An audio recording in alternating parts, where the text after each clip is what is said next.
Welcome to Podcast for Fun.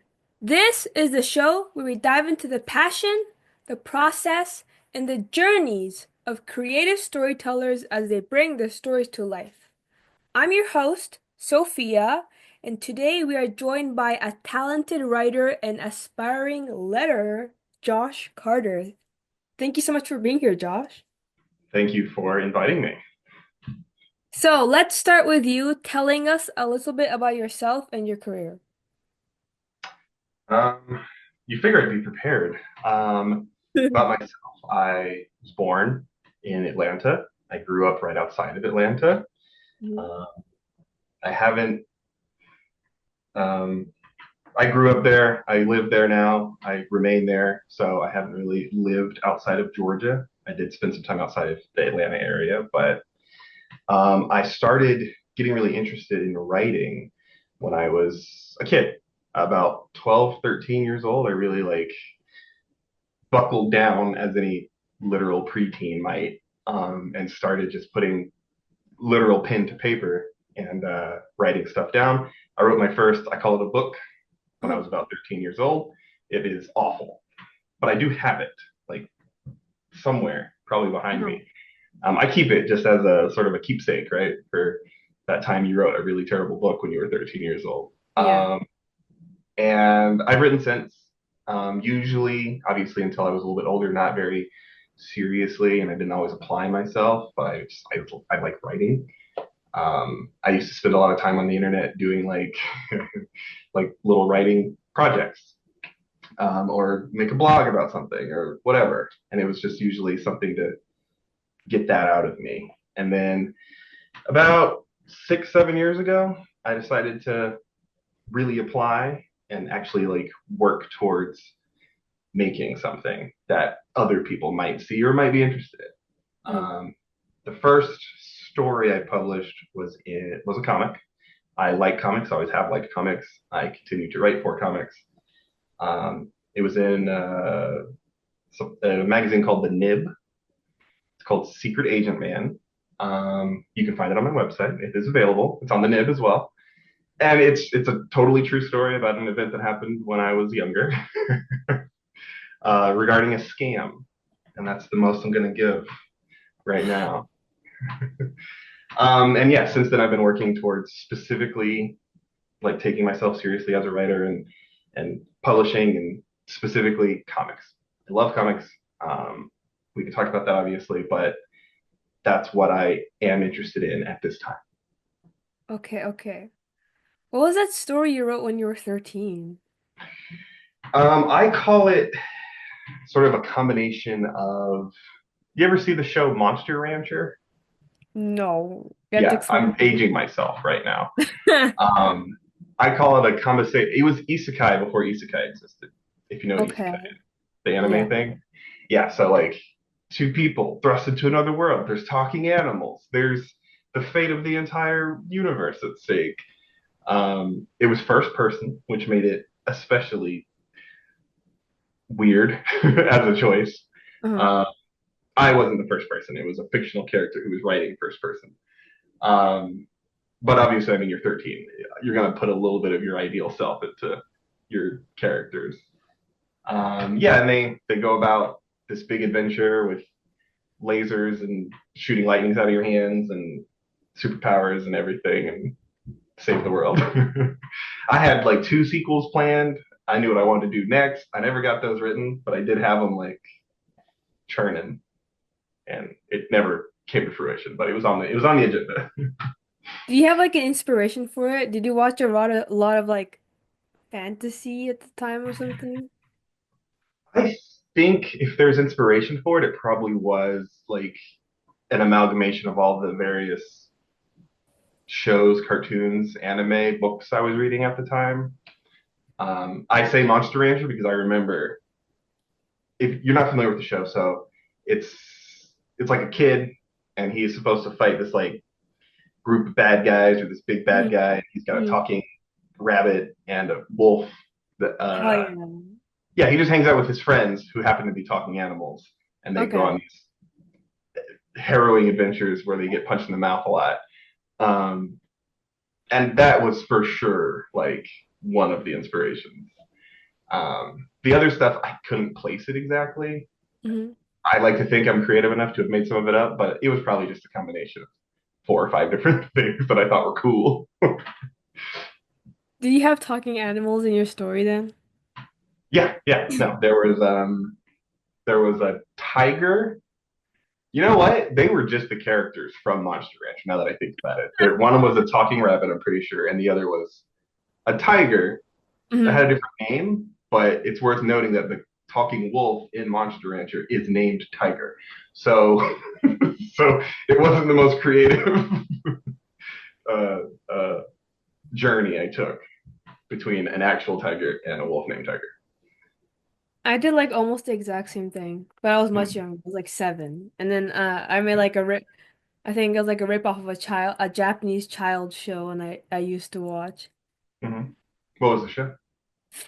I don't think you'll know what it is. It's Doraemon? Have you ever heard of I'm that? aware of it. I haven't seen it, but I am aware of it. Like Yeah. the blue bald cat with no ears, robot, blue cat with no ears. Oh, yes. And he's like big, big. Yeah, yeah, Yeah. he's like fat, but it's okay. And yeah, I did that, but a version of him but with ears. And I called him Okay. like Yeah. I just changed one letter. It was Mm, Doraemon, so Doraemon. It's that so counts. stupid. But it was Look, different, and I drew the whole thing, so. when you get started, I think it's important to just go with it, and Hmm. worry about being creative and unique later. Getting it done is better than getting it like I was 12 years old and wrote the perfect book. No one does that. Yeah, yeah, yeah. Wait, can I see the book? You said it was behind you, but I don't know 100% where it is, but I'm pretty sure it's in this room. okay, I can okay, try to okay. find it if you need me to, but That's okay, it's okay. okay, yeah.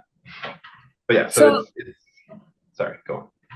I was gonna ask, I'm changing the subject, but I was going to ask, what was like the turning point for you to start professionally, like seriously pursuing comic writing like 6 years ago? I wish I could say I had like a specific Epiphany. spark, but I really just I think I was sort of an age gate, right? When you get like a certain age and you decide, hey, my life needs to be different, or some sort of point you hit in life and you're just like, hey, I would like to change things. And that was I always liked writing, um, but I had never like seriously pursued it. I guess I just never thought I was good enough.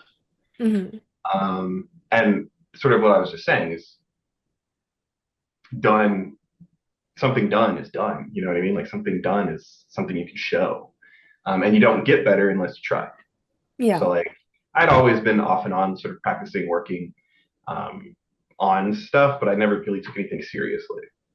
So I just it's similar to how if you start working out, right? At Mm. first you're like, what do I do? Where do I start? You just start. And as you start, you sort of learn what you can do, what you might want to do, and you just build on top of that. Mm. Writing for me was very similar. I had always wanted to do it, so I just decided I have to buckle down and actually work. Mm. So I wrote a lot. I wrote every day. I set time aside every day. I was fortunate to have a really weird schedule where I got home at like I worked early, but I got home at like 2 p.m. So I could just take a couple hours and apply myself. And I started looking at various. Hey, here's an anthology. Here's the thing. We're pitching this. I was like, I'll pitch. Worst I can say is no. I got a lot of no's, but and that helps too. I think for me at least, you get told no enough that it sort of helps you be less nervous about being told no again. You know what I mean? Yeah. So yeah, I wish I could say it was like something happened in my life, but I just decided I wanted to make a change and actually pursue a dream because I have always loved comics and I want to contribute. What kind of comics did you read in the past? I started with superheroes, as I think probably most kids in my demographic did. Huge fan of Spider-Man. Number one has been since I was a tiny little baby. The Hmm. first comic was not Spider-Man. My first comic was I bought it for $1 in quarters. Hmm. A friend when I was like 8 years old. He was like, "Hey, I have this comic. Do you want it?" I was like, "Yeah, sure. Here's $1." um, and read it, and it's funny. It had sort of a funny ending. So when I was 8 years old, I Hmm. thought comic. They were called that because they ended comically, like they were funny. Because the whole series, this issue until the like last 2 pages was very serious, very self-serious. Everyone's like, I am the chosen one, and I have to, you know what I mean? And there's like Hmm. zombies and karate and stuff. But then at the end, it's Archer and Armstrong, number 23, if that's relevant. At the end, a friend literally just breaks out of a jail cell and leaves the others behind. He's like, "All right, I'm out of here, bye." And that's the end. So I thought comics were intentionally funny, Hmm. and maybe that's at first why I thought they were very interesting because I have always been sort of a goof. Um, and then I realized later, as I kept reading comics, they're not all funny. There was just that one that had that sort of almost random funny ending. Hmm. But yeah, so superhero stuff was pretty much where I started. DC, Marvel wasn't concerned. Either's fine to me. Spider-Man, Batman, X-Men, whatever. So, do you feel like you're like more inclined to write comedies then, if you like comedies? It's funny. I don't. I don't really write a lot of comedy. The only I've noticed when writing, it's Hmm. different from when I'm actually like talking or in person. In writing, my humor is more subtle. I like to call it telling jokes without telling jokes. Okay. So like I'll just write something that I think is kind of funny in what would you call it? Juxtaposition. So in Secret Agent Man, that story, I there's a couple of jokes in there, but nothing is actually like a joke. There's no jokes told. It's just random things that I use to maybe add levity to something that otherwise seems really serious. Mhm. And that tends to be how I write any comedy that I'm putting into a story I'm writing now. I very rarely am working on something that's intentionally funny, if that makes sense. Do you have an example? Um, yes, in Secret Agent Man, a good example would be at one point there's a check. This is very minor. It's not even that funny, but there's a check, and rather Mhm. than writing like a number out on it, or I don't do the art, but rather than saying, "Hey, make sure this check is for $26,000 or whatever," I just wrote on the check as a caption, "A lot." It's a lot of money. That's it. No one needs to know exactly how much money we're talking. Yeah. It's just a little like thing I threw in there to make something that is kind of intense a little less intense. Yeah. Um, and yeah, when I'm doing scripts now, it's often just a joke that's for me. I have a script once where I named a character Kimmy Exposition because she overshares, she talks too much.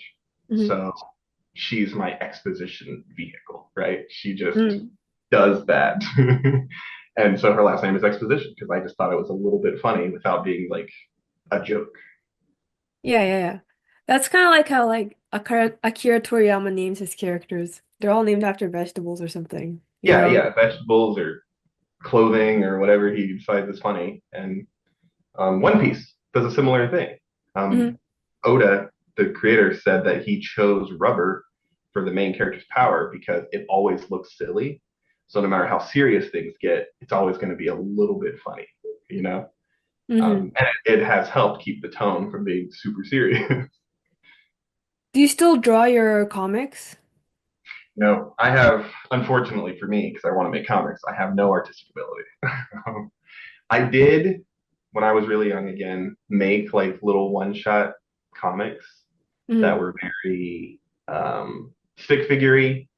They were usually like verses, like what if Cyclops fought Spider-Man? And I can't draw at all. So I would usually just have like a block figure, little hands, little feet, and I would just make like one distinguishing characteristic so you could tell which one was which because I can't draw at all. So I'd have like, the big glasses or goggles for one guy and then like a bad symbol on the chest so at least you can tell the two apart. but I unfortunately cannot draw at all.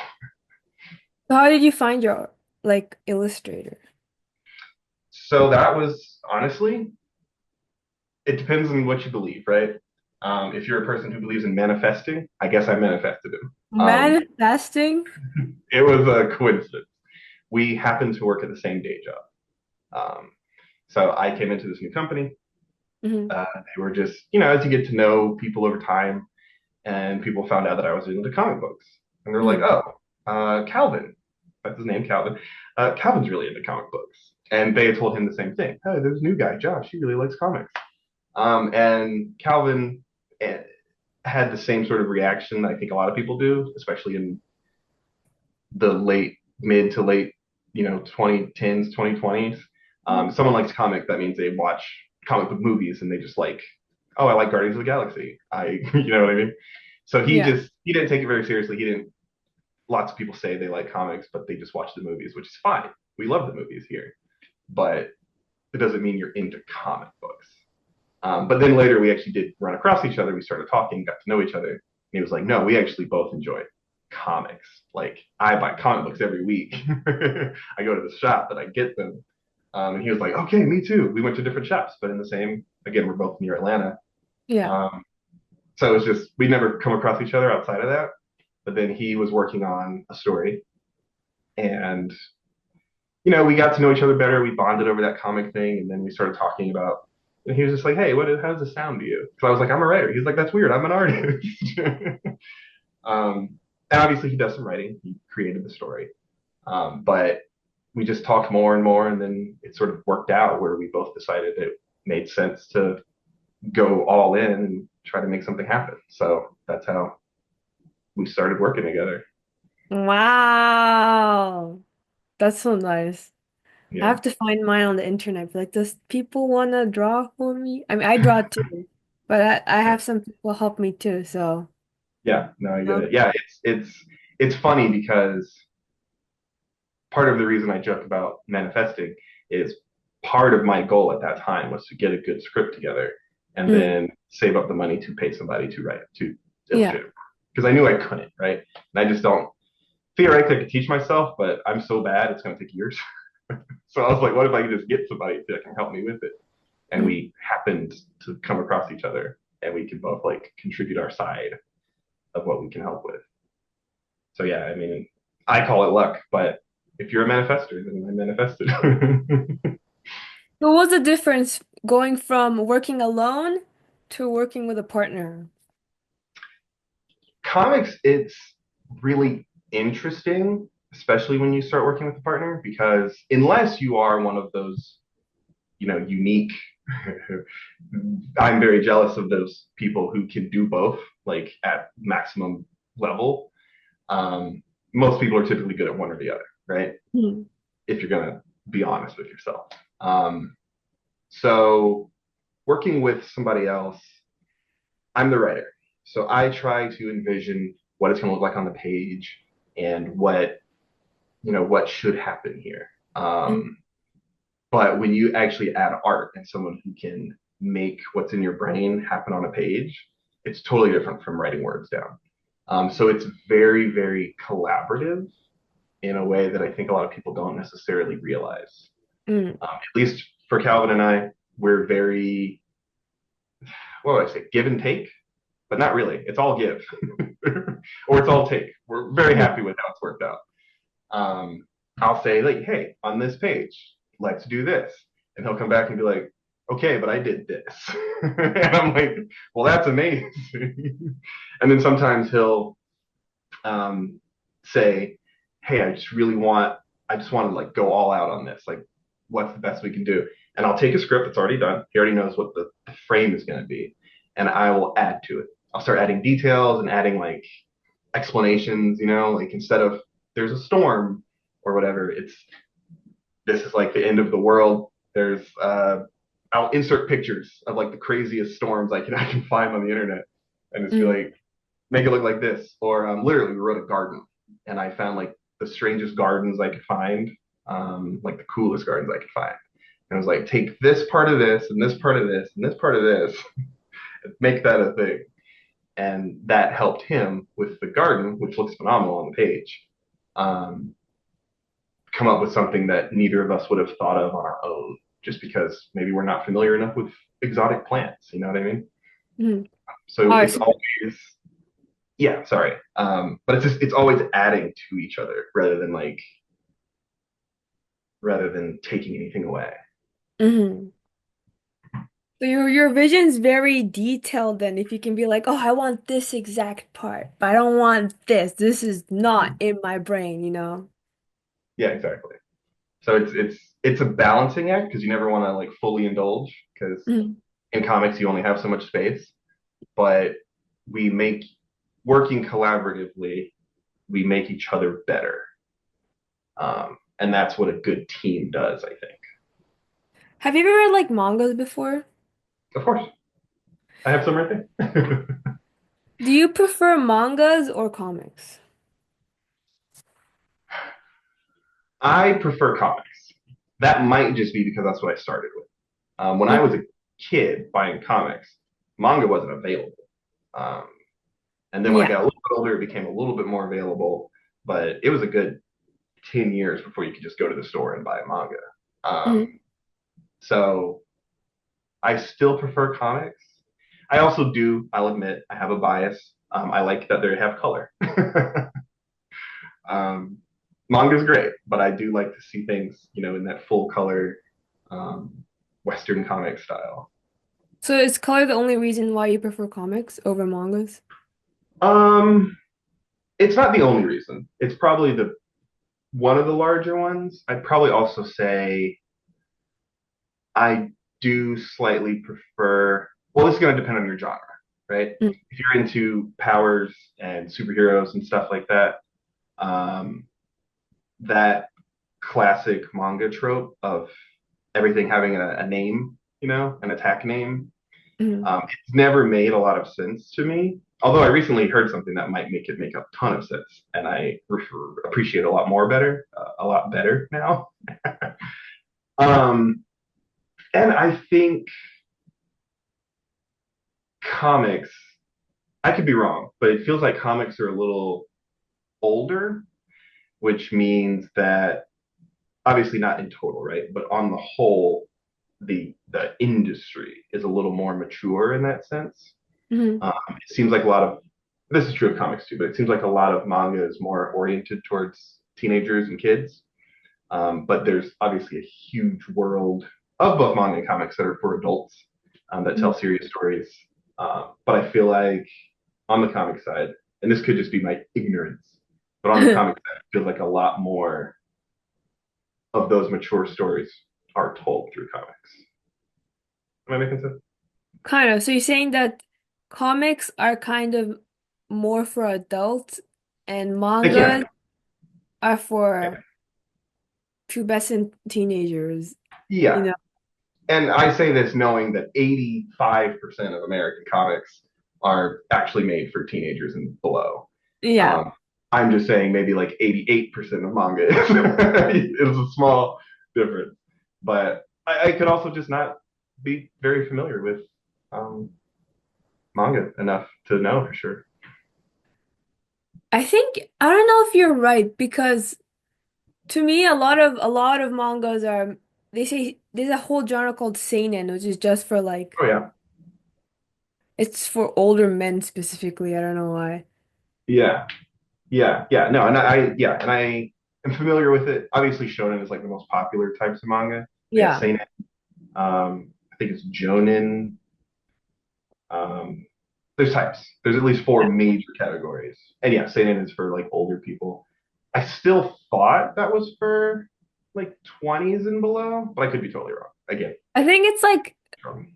like 30s. That's what the Yeah. target audience And is. let's be clear, this is not me saying manga's for immature people and comics is not. Both have significant crossover. Doesn't matter because I'm mature, I'll watch anything, you know. Yeah, exactly. And I read the stuff for kids. I read the stuff for adults. I like it Yes. all. Yeah. Um, it's just my experience of the two, but that might just be what I'm exposed to. Do you feel like you have a genre you're more lean towards when you're like reading comics or watching shows or films? Um, I do love film. I watch a lot of movies. A couple a week probably. Like, Um, yeah. I don't say I don't think there's any genres that I'm really that into. There's a couple that I'm not that into, if that makes sense. I'm open to most things, and there's a couple things I don't really like. Like what? I'm not super into sci-fi. Why? It depends on the sci-fi. Like a soft sci-fi, I'm down. But when we start talking about how a jet propulsion engine works in the vacuum of space, I check fully out. I'm just like, blah. And the same is true for fantasy. I like fantasy stories, but once you start, going into really specific details, I usually stop. I'll just check that part and I'll come back when we're done. You know what I Mhm. mean? So sort of, I guess you would say hard sci-fi, hard fantasy, um, and just direct romance. It's not usually my genre, although it Mhm. does depend. There's a lot of romance I'm like, but I think I like my romance with an edge or a twist. No, I Like, like rom-com shows. I don't like rom-com movies. okay, yeah, I see it. I could see that. Yeah, I think shows you have a little more time to like understand what's making these people operate. I prefer character. I'm a very big like character driven person. So Hmm. no, I think I see what you mean because rom coms they're so short. There's a lot of economy of choices and action. And you start at the beginning. You're like, why is she with this guy? This guy sucks. But it's because in a movie they have to get the message across that she should not be with this guy. He sucks. Whereas in a show, you have more time to flesh out why he has positive traits as well. Even shows, I don't ever watch like the Western ones. I watch the lovey-dovey anime. I don't because I feel like there's more tension in those compared to shows where they just like they had a one night stand the first day. I'm like, okay, what am I waiting for anymore? Like this is done. Yeah, and I'll say that that's something I do appreciate about manga or Japanese things in general. Korean Mm. as well, they have that. They don't different social mores, I guess. They don't follow the same trajectory of American stories. So yeah, you don't jump immediately to like, well, we've already slept together, so like, what's next? It you lose a lot of tension when you've already come across that because anybody who's gone through any romance struggles in life, that's usually more of an end point than it is the beginning. Exactly. And a lot of Asian stories get that, and they let you feel that tension before, yeah, whatever. Like they brushed their hands, guys. Oh my God, that's so crazy. I tried Mm-hmm. to watch Grey's Anatomy and I was like, they already did it? This is the first scene? I'm done. Yeah, yeah. Like I get that there's still tension and relationships are complicated, but I mean you've already skipped some significant steps. I agree. I can't write romance. I'm very bad at writing romance. Oh, I'd be terrible at it. I'm not a one of my failings in life might be that I'm not super romantic. So right. Say, like, what am I supposed to write? Oh, they touched each other's hands. Like, it's gonna be like the characters are gonna be 30 and they're gonna be acting like they're 15 because I don't know what I'm doing. I mean, maybe it works. You never know until you try. No. I'm not even interested in writing it either. I'm always more interested in writing, I guess, family relationships. Like there are times, there are points where characters fall in love, but they pull a Dragon Ball and it's like one frame they're not in love, and then the next frame they're in love, and I didn't explain how it happened.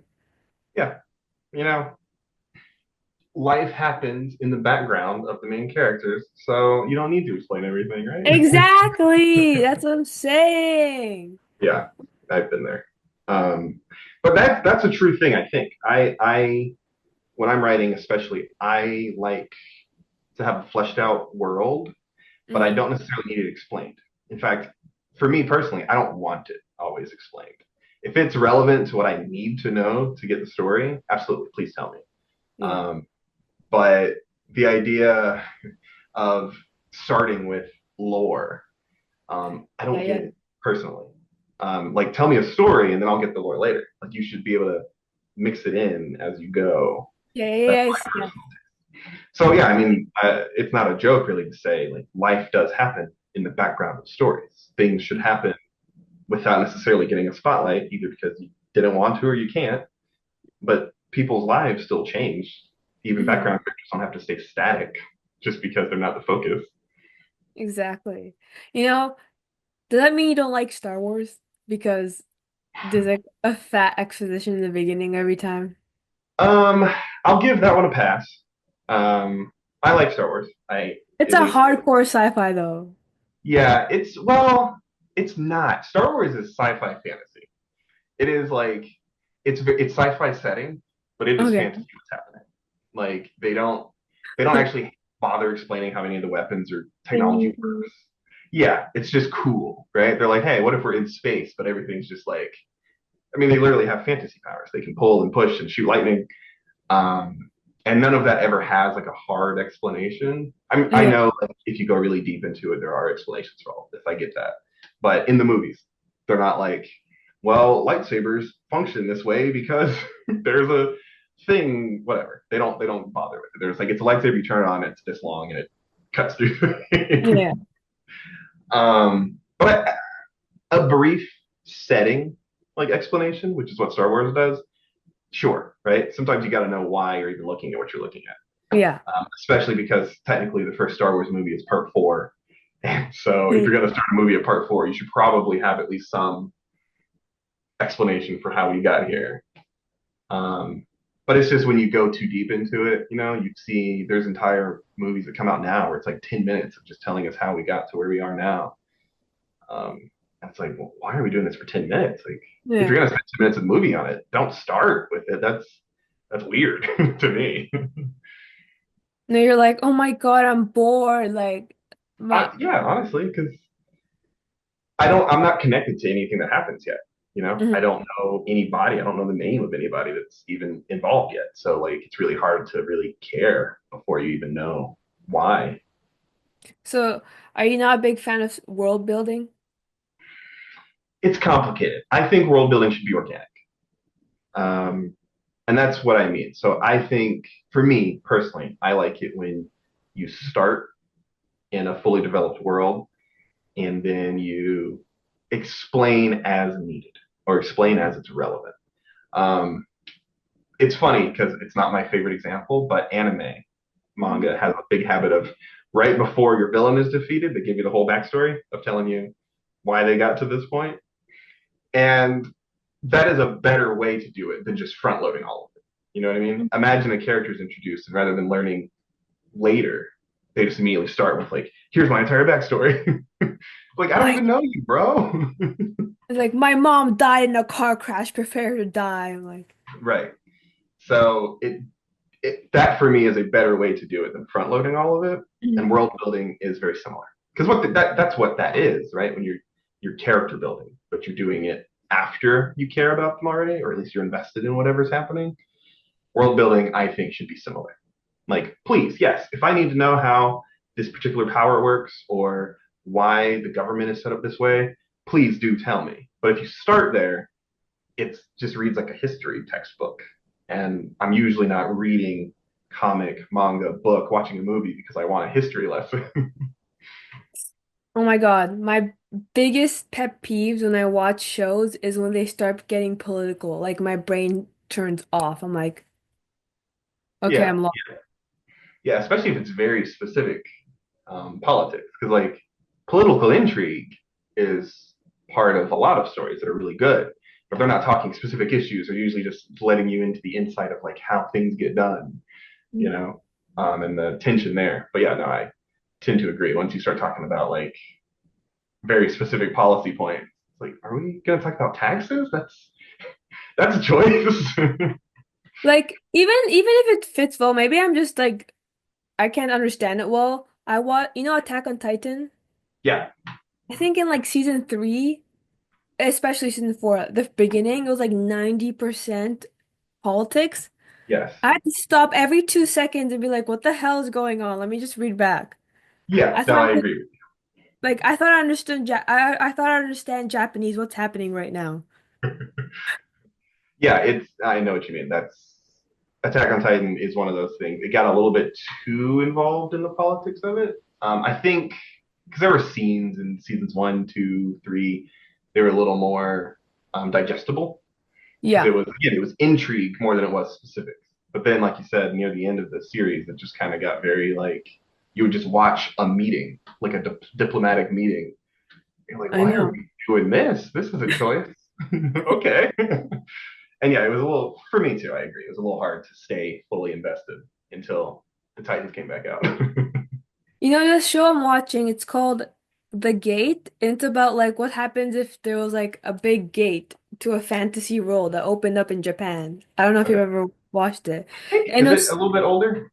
it's older. Yeah, it's a bit Okay, older. I've heard of it. Yeah, It's really, I thought it was very smart. I'd say it's very smart. I'm not sure if it's very good. I'll say it's very smart because everything that happens seems super realistic and they answer like a lot of questions that honestly I didn't even ask, but they just answered it anyways, but that made it seem like legit. And yeah, all the like military process and everything and the actionable steps they take are all smart. It's just that it's so like exposition-y explaining that like I actually take like half an hour to finish like a 50-minute episode because I don't know what's going on. yeah, yeah. And that's the risk of exposition, I think, and that's it's it's it's complicated.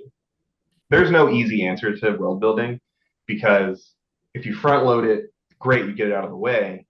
But have you lost some of the audience already just because they don't want to start there?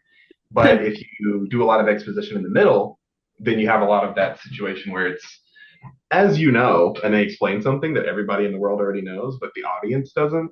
So Yeah. then you're just like, why are you talking down to this person? They already know this. You said, as you know, like, you started there. Yeah. Um, and that's awkward to do. And then if you never do it, then people just feel lost because they're like, well, where am I? Like, I don't even know why this is happening. So I say, like, I do have a preference. Doesn't mean there's an easy answer. It's Mhm. always going to be a thing that you have to work on and hopefully get better at and solve one way or the other. Yeah, I do have an exposition-y position Mm-hmm. part in my story a little bit. Yeah, and I think it's necessary. Again, unless it's just like this is the real world, this is where we are. You don't need to explain because you live in this culture. Yeah. Outside of that, there's not really a way around it. So you got to do it somehow. Even I see the poster back there, Top Gun. Top Gun explains that they're in the military and they're in the Navy, and some of the stuff that the characters are told are stuff they already know because they've been doing it for years. Yeah, yeah, yeah. But it's so the audience understands why whatever's happening is happening. hmm You know, when I have like the class scene, this is what happens because this. Yes, exactly. And Yeah, it's and these people like they're in realistic. class. They know all this. They're flying the plane, but they have to give you that. So at least you have like context. They have the same thing in Attack on Titan too in the Mm-hmm. beginning. They're like, Mm-hmm. this is like the whatever something maneuver thing that helps you fly and cut their Yeah, neck. You need to yeah, cut their neck, you know? yeah. I guess the best way to think about exposition is it's like salt. So, There has to be enough, but you don't want it to be noticeable. don't be too salty, guys. Yeah, yeah. Once it's too much, like, well, now it's too salty. But if you don't have enough, well, now you're this is bland. Mhm. Well, if you're not into sci-fi and rom-com, what are you into? I like rom-com. It's just like full straight romance. Like and again, it depends. It depends. I'm defending myself, but I don't need to. Okay. Um I like I like a very especially in film. I love a drama. Like not melodrama, but just something that's My life is a lie. very yeah, like very sincere and very engaging. I love anything that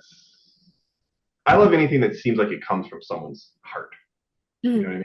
Like I think good writing for me is something that comes out of you.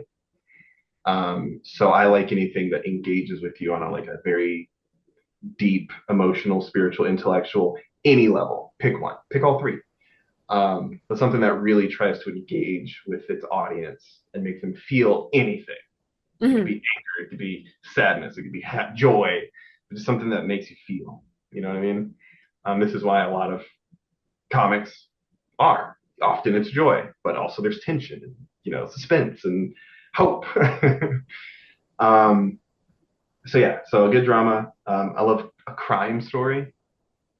Uh, Crime stories are top tier for me. I do Hmm. like again my fantasies and sci-fi's if they're a little less focused on the mechanics of everything. Um, what else? I'm just gonna look at my bookshelf here and just tell me what is here. I love superheroes. I'm always gonna love superheroes. I started there. Um, Good versus evil is simplistic, but nice sometimes. Yeah, yeah. Um, and I do like a good thriller, like a suspense story, if you can pull it off. Oh, and horror. I love horror when it actually makes me feel anything horror related. Um, Oh my God, I don't like horror. I'm like a scaredy cat. oh yeah, no, anything that can actually make me feel like nervous or tense in the moment, love it. I think horror, like comedy, is one of the genres that tends to be it has the most like stuff just thrown out to see if it sticks. You know what I mean? Mm. Um, so it's easy to get a bad reputation for horror because if you watch enough of them, you start seeing a lot of bad stuff, especially film related, right? Mm. But on the other end, the best horror is so good. It just sticks with you forever, maybe. Mm. And comedy's the same way. Like your favorite movie is probably funny. You know what I mean? For most people, I don't know about everybody. So what's your favorite movie? I could not ever possibly tell you. I once tried to make a list of my favorite film. I got it down to about 30, and Okay. from there, it was not possible to go any lower than that. I don't have a favorite movie. I just love movies. If you had to choose one to in this moment, if you had to choose one. In this moment, when you said it, I was trying to think of the list that I made, and the first thing I remember on the list was Jurassic Park. That doesn't mean it's my favorite, but it is the first thing I thought of, and I was like, "Here's a list of my favorite movies." Mhm. So let's go with that. We'll settle on that, I guess. Why Jurassic Park? Jurassic Park is a phenomenal film. It's the perfect mix of sci-fi because it is literally based in science, right? But it's nonsense. It's obviously not a real thing. Yeah. Um, but it's the characters all make sense. Their motives make sense. Um, the how the plot progresses through everything it progresses makes complete sense. It's all very I've said before, I'm very character driven. It's like I think a Mhm. plot should be driven by the characters rather Yeah. than the other way around. And Jurassic Park, there's this guy who wants to do something really cool, and he's a billionaire, and he has all the money he needs. So he's like, "What if I did do something super cool?" And everyone's like, "I don't know if that's such a good idea, bud." But we'll, help or we'll try. And then you've got people who are sabotaging that for profit, for fun and profit. Hmm. And everything that's happening makes sense. And of course, the dinosaurs are dinosaurs. They're going to do what dinosaurs might do. Um, and you've got, you got your suspense, you've got your horror elements, but you've got your comedy. Um, it's got everything. There's even a little romantic subplot with, with Grant having to get over himself a little bit. Hmm. Uh, yeah, and it looks amazing. Honestly, for being made in 1994, it's a great example of how practical effects are often better than trying to just CGI your way out of a problem. Yeah. Cannot disagree with you on that because man, the movies these days. Ah. Yeah, I don't complain that much about CGI, but I do miss the days of just physical things you can touch and look at. Like you can go find the props for Jurassic Park and they look as good now as they did then because they haven't, I'm sure they need maintenance, right? But it still looks great. You can Mhm. hold Jurassic Park up against any film now and be like, no, these look, honestly, this looks just as good. um, and it wasn't even as expensive. So, You know, I heard that Jurassic Park's not even gonna be uh fiction anymore because I mean I'm kidding, but like because they like cloned a wolf or something, Yeah, 10,000 that's the wolf story. recently, right? And now Yeah. they're gonna clone a woolly mammoth or something. I mean, look, here's the thing. As a viewer, as a child, I thought Jurassic Park was super cool and I wanted to go. So in the real world, maybe I'd give it a month or two, but maybe I'd check it I'll out. probably check it out too. Like I know that there's like three movies telling you why it's a bad idea. I'm like, but it's Yeah. real. But at this point, there's like seven, eight. There's a lot of Oh my. movies telling you it's a bad idea. But yeah, maybe fiction stays fiction and reality gets to be Jurassic Park.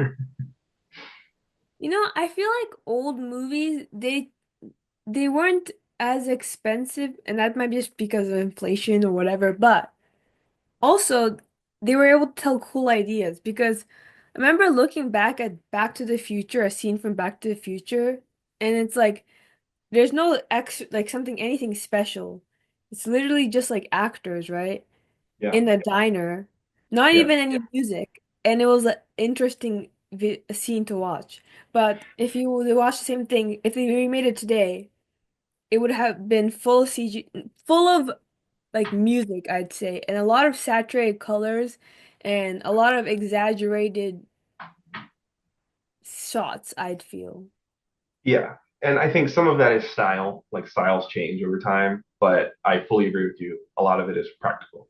I think film and comics, just to, get back to my favorite domain, but I Yeah. think film and comics and lots of mediums have to struggle with what they can do versus what they want to do, right?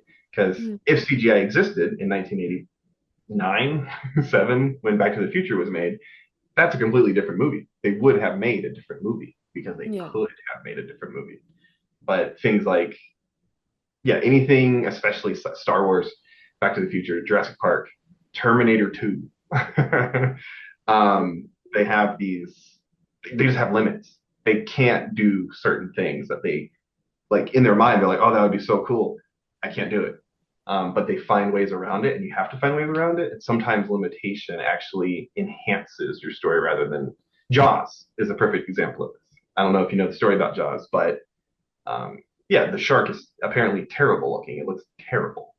Yeah. And so they weren't able to show the shark because no one would be scared of it. So they shot and made the movie without showing the shark very much, and it made it scarier. It made it better because they did not have a good looking shark. And I think that leaning into your limitations is how you make some of the best art, to be honest with you. Yeah. I Um, guess comics have constraints too because you have that, page constraint. yeah, comics. I always say the reason I like comics so much is I think it's the best medium for storytelling personally. And Mm. when I say comics, I mean all comics, right? Manga, manhwa, uh, whatever the term for it, it's comics. Yeah. I think it's the best medium for storytelling because it's second best at everything. Um, so like, Second best at everything. yeah, it's second best at everything rather than What do you first best. mean by that? So film is the best at conveying the visuals of what you're doing. Yeah. If you want to see, an actor cry, you can really feel that tear. I mean, you can see it. Books, you like prose, might be the best way to really like let your mind take you into this world and really just like get lost in it, right? Music is the sound medium. It's the one where you hear everything best. And obviously, like film has sound and all that stuff, but Yeah. film is visual. Yeah. Comics does those three things, but not as good as any of them, right? You can't hear a comic, but you can see a sound, which is the thing you can't do even in music. You can't see a sound, right? Um, you you can't necessarily you may not necessarily get as lost in a comic world as you would in a book because you have more detail. Most books have more detail, so you can like really vision stuff better.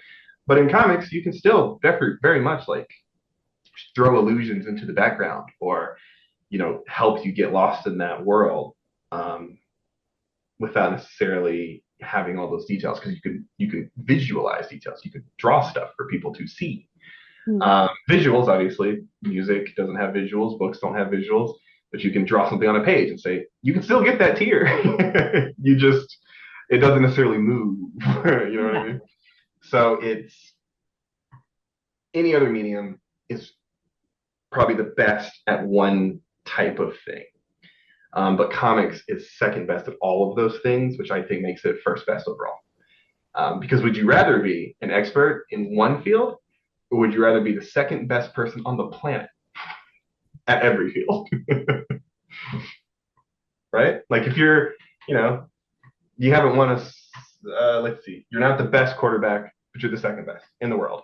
But you're also the second best violinist, and the second best swimmer, and the second best runner, and the second best actor. I don't think anybody would say no to that. Yeah, I So see. yeah, that's why I like comics so much. When you write your stories, are you more of like a write the story as you go, or you write a brief outline and then you follow that outline and you write it I don't write my outlines, but I do plan them. in your brain? Yeah, yeah. I should probably write them down because that would help me get done quicker. Yeah. I tend to write as I go, and I just have a very strong idea of where this is headed. But because I have that idea, and I do believe that characters should drive a plot, sometimes it gets hard. So I'm like, I know where we have to end up, but how do we get there? um, but that's writing is a puzzle sometimes, and you solve it, and you feel really happy when it works out. I know. I'm actually like I like writing, but to me it's harder than even drawing it out, personally. I think it's the hardest part. Yeah, yeah. I'm glad I don't have to. Uh, yeah. So, and I think that's what's sort of what I was saying earlier. Most people, you tend to be stronger in one of these two big categories we're talking about. Um, I'm a better writer than I would ever be an artist. Even if I learned how to do it, I would always be, you know, mediocre at best. But I think and hope that my writing is much, much better and pretty good. um, and I think a lot of artists, people who make comics, of course, they can write, something, but are they satisfied with it? Do they think it's good enough to like say this is my script? Often not, and that's why we work in teams, Mhm. a lot of the time, and it really helps. Where do you get your ideas from for your stories? I just usually what I'm thinking of is I take a plot thread or an idea that I've seen, and I think this is how a lot of stories might work, how a lot of people come up with stories. But you take something that you're familiar with, and you're like, okay, but what about this? Like, what about this version of it? And I have one. I can't talk about it much, but it's based sort of on the end of a movie I saw, on a single line near the end of the movie. Someone says something. I'm just like, oh man, that's a lot of pressure. So I was like, what if that line haunts that person forever? You know? Mhm. Um, and that's just, and it's a story that I think is good and has a lot of, what am I trying to say, potential. But it was just based on a single line from a single thing I heard in a movie that I didn't even really like that much. Um, and that's how a lot of stories for me start. It's like, here's an idea, here's a framework. Now, what's the twist on it, or how do we proceed from here? What do we do from here? Hmm. Now I'm curious what the movie is and the line. Yeah, I don't want to give it away because I'm gonna try to get the story out there, and I don't need anybody knowing ahead of time. It's mine. Okay, what's the genre of that story gonna be, at It was least? a fantasy movie, like a kids fantasy movie. His fantasy movie? You're like, oh, that cut deep. I need to write something now. I like kids fantasy movies. It wasn't my fave. but Mhm. it was fine.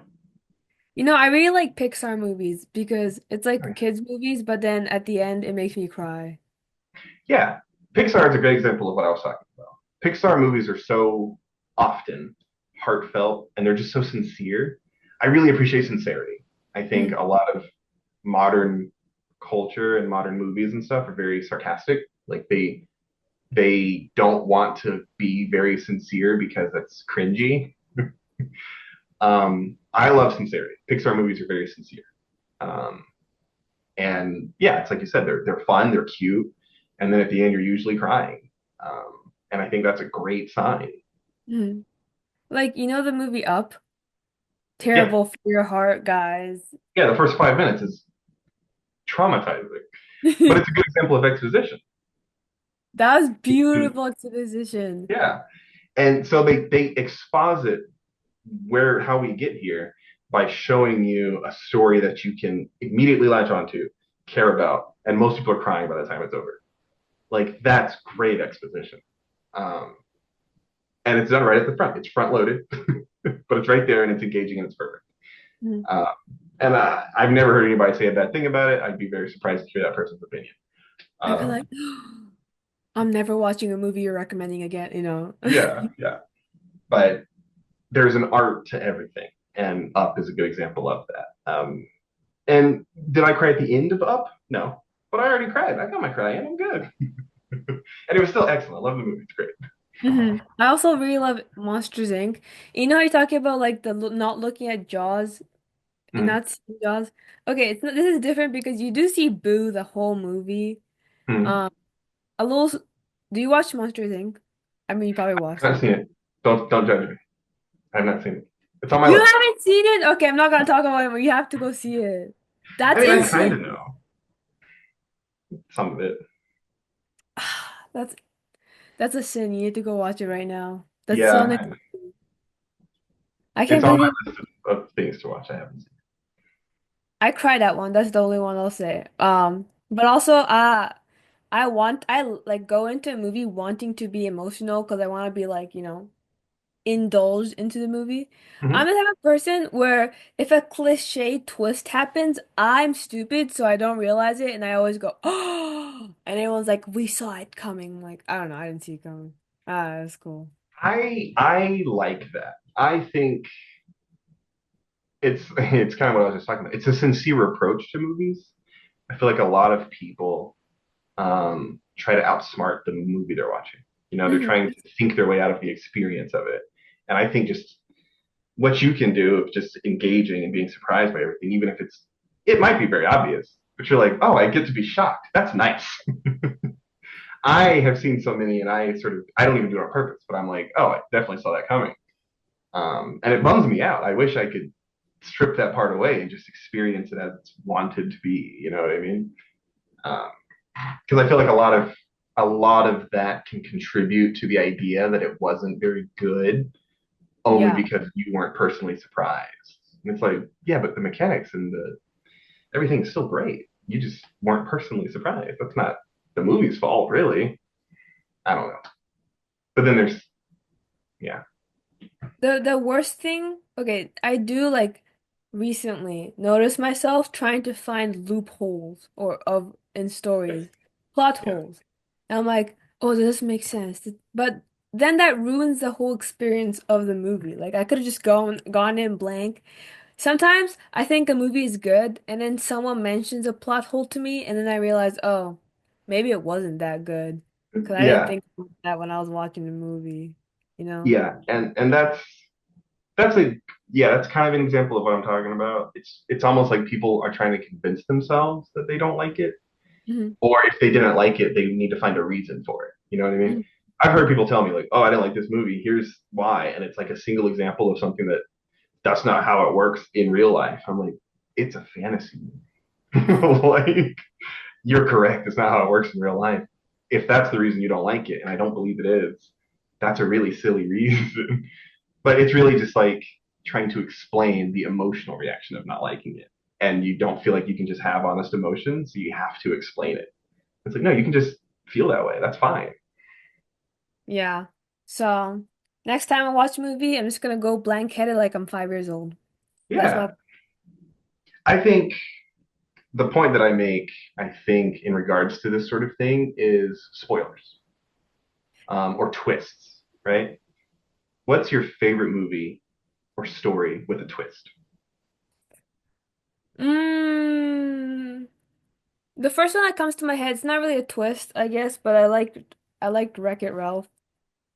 Okay, okay. But like, how many times have you seen Wreck-It Ralph? Twice? Okay. Maybe? The second time, did you like it less or more than the first time? I guess I Or saw the a same? couple, so I think it's the same, but a little less. I'd say a little less. So like, when people rewatch something, right? If you have a favorite thing and you've watched it a bunch of times, I've seen Jurassic Park four-ish times. Not anytime recently, but I've seen Jurassic Park enough times. Um, for me personally, I'm usually picking up more. I'm appreciating this thing more as it goes. You think Yeah. of a movie like I'm trying to that has a twist that's not a spoiler anymore. Star Wars, the The Star Matrix. Wars, yeah, the Matrix twist. All of those twist movies. People who watch them a lot are not appreciating them for the twist. You don't need that surprise to enjoy it, right? The surprise might have helped you enjoy it the first time, but the second, third, fourth time, you're not shocked anymore. You know what's happening. You know what's coming.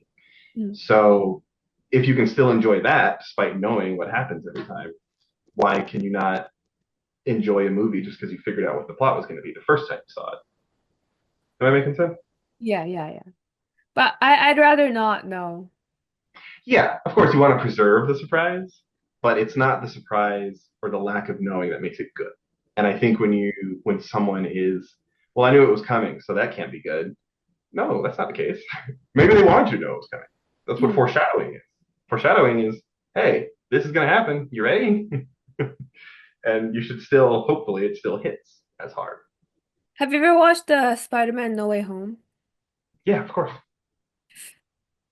So it's spoiler for everybody, but when Tobey Maguire and Andrew Garfield was like, you know, Mhm.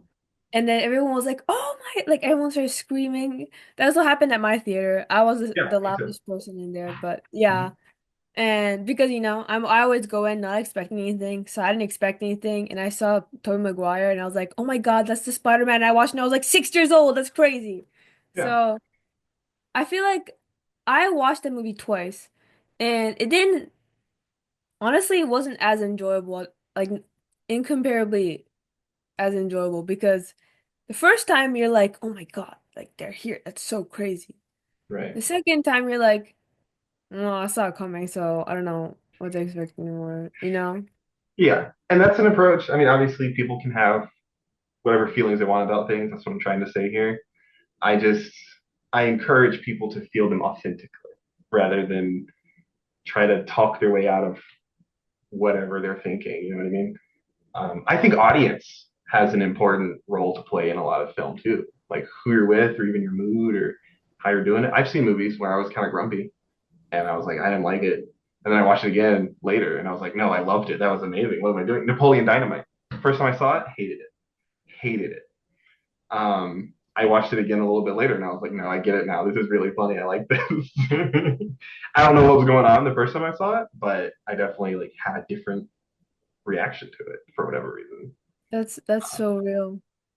That's Yeah, so. I saw Endgame probably 5 times in the theater.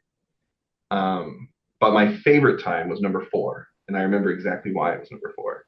I was with a friend, and she'd been really looking forward to it. Obviously, like Marvel movies have been coming out for like 12 years, and this is like the culmination of them. And she, near the end of the movie, when all the like big finales are coming up, right? She's vibrating like an excitement. She's Oh my just God. so happy to be seeing it. And watching that movie that time with someone who's just so freaking excited to see it made it so much better for me. Hmm. And we're in an audience of people who mostly are also first timers here, right? I'm one of the only people who's like, I've been here 4 times already. Um, but she was just so hyped, and having that experience I didn't have the experience of her height, but I got to, you know what I mean? I kind of got to feel the vibe, and it just made the whole experience better. Despite the fact that again, I know it's coming. I've seen it. I felt the hype many times.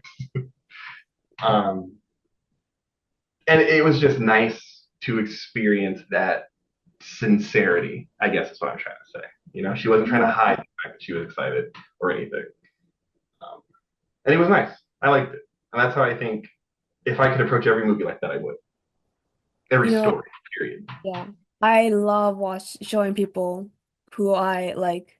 I love seeing the reaction of someone Mhm. watching a movie I love, you know? Yeah, exactly. And a lot of people like to do that, like to share, hey, this is my favorite movie. Will you watch it with me? They're not watching the movie at that point. They're watching you. So get And for I do that fun. with, comics. Like, hey, this is my favorite comic. Will you read it? You might understand something about me.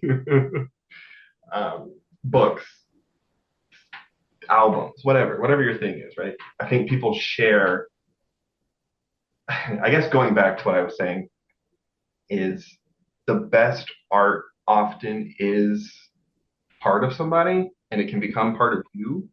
And so when you share your favorite art or art you've made or both with someone, you're sharing that part, you know? So someone gifted that to you and you're gifting it to someone else. Even if they don't appreciate it the same way you do, you're still trying to, it's connection. So Josh, what's Yes. one advice you'd give to the aspiring storytellers watching this right now? Um, I don't know that I'm qualified to give advice, but if I did, then I would say don't be afraid of throwing your entire self into it. Hmm. Uh, like whether it's a comedy or a horror story or you want to tell a personal story about your actual life, right?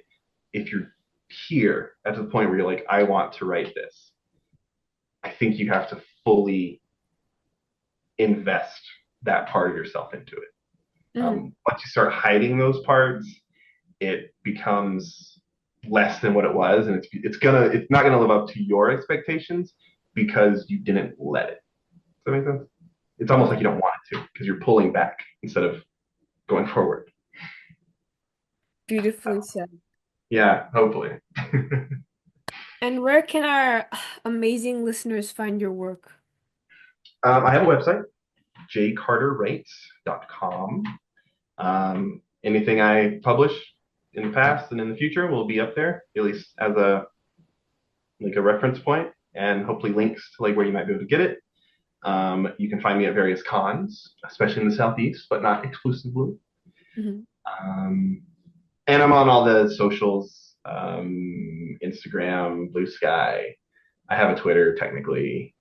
I don't use Twitter. it, but it is there. Yeah, and in this book, The Downtrodden. Oh my God, that's so cool. Well, that's a wrap for today's episode of Podcast for Fun. Thank you so much, Josh, for joining us and sharing your cool insights, incredible insights. Well, thanks for having me. I had fun on the podcast for fun. Thank you. And to our listeners, thank you so much for tuning in. If you enjoyed this episode, don't forget to like, subscribe, and share it with fellow storytelling enthusiasts. And if you have any questions or topics you'd like me to explore, you can drop them in the comments or connect with me on any of my social medias at Podcast for Fun. Until next time, keep creating, keep dreaming, and we'll see you on the next episode of Podcast for Fun.